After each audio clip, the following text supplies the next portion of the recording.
আমরা চলে আসছি পুঁইশাক চাষির ভাইয়ার ক্ষেত্রে। ভাইয়া আসসালামু আলাইকুম। ওয়ালাইকুম আসসালাম। কেমন আছেন ভাইয়া?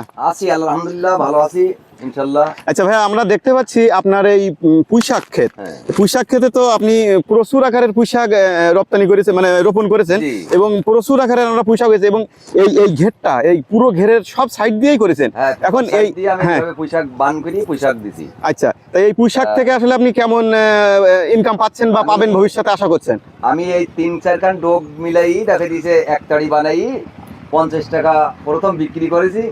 তারপরে এখন বর্তমানে আমি 40 টাকা করে বিক্রি করতেছি। হ্যাঁ, তা যা হোক 2-2.5 লাখ টাকা মতন এই পুঁইশাকে পাইছি। আচ্ছা, এটাই কোনো সময় এরকম তরকারিতে আমি দাম পাই, এবছর পর্যাপ্ত পরিমাণ দাম পাইছি, সর্বোচ্চ দাম পাইছে। হ্যাঁ। আচ্ছা, সবাইকে পুঁইশাক চাষ করার জন্য আহ্বান জানাবো, এবং আপনারা নিজের মুখেই শুনলেন কৃষকের মুখ থেকে, আসলে তারা পুঁইশাক চাষ করে প্রচুর টাকা আর্নিং করছে বর্তমানে। ধন্যবাদ সবাই।